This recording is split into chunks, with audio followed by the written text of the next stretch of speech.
Chapter 1: Whispers in the Night. Hiro, a 20-year-old university student, lay on his bed, staring at the ceiling. It was past midnight, and the world outside his window was silent. Yet, sleep didn't come easily. Instead, he waited, hoping for the same dream that had visited him every night for weeks. When Hiro finally closed his eyes, he felt himself drift into a familiar scene. He stood in a serene forest clearing, surrounded by soft, glowing flowers. A gentle breeze carried the scent of blossoms, and at the center of the field stood a boy with white hair.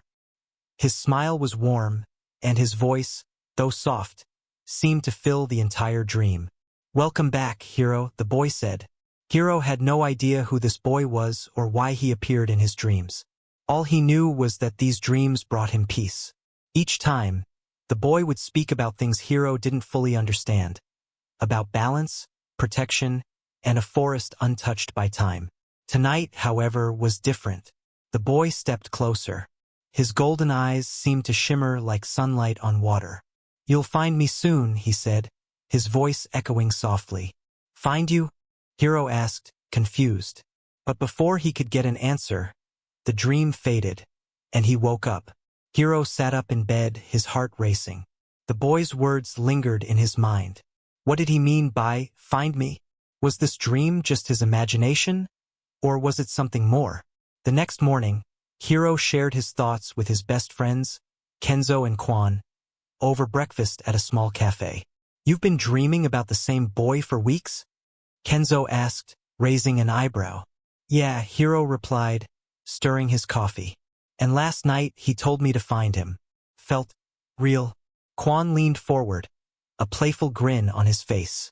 "Maybe it's fate, or maybe you've just been reading too many fantasy books." Hiro shook his head. "It's not like that. Feels different, like he's waiting for me." Kenzo sighed. "If you really think there's something to it, maybe you should try to figure out where this forest is." Hiro nodded. He decided he couldn't ignore the dreams anymore. That evening, he began his search online, looking for forests with glowing flowers. Most of the results seemed fictional, but one caught his attention. "Dreamers bloom," Hiro read aloud.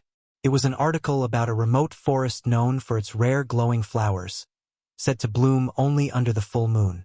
The forest was a few hours away by train. Hiro's heart raced. Could this be the place? He decided to visit it the next day. As the train carried him away from the city, Hiro stared out the window, his thoughts filled with the mysterious boy.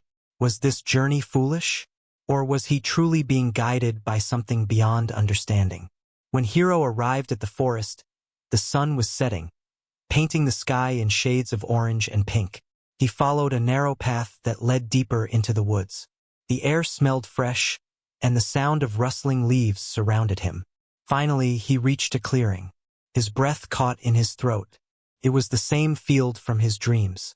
The glowing flowers swayed gently in the breeze, their light illuminating the area like tiny stars. Hiro stepped forward, his heart pounding. "Are you here?" he called out. For a moment, there was only silence. Then, a familiar voice answered. "You came," the boy said, stepping out from the shadows. Hiro froze. It was him, the boy with white hair and golden eyes. He was real.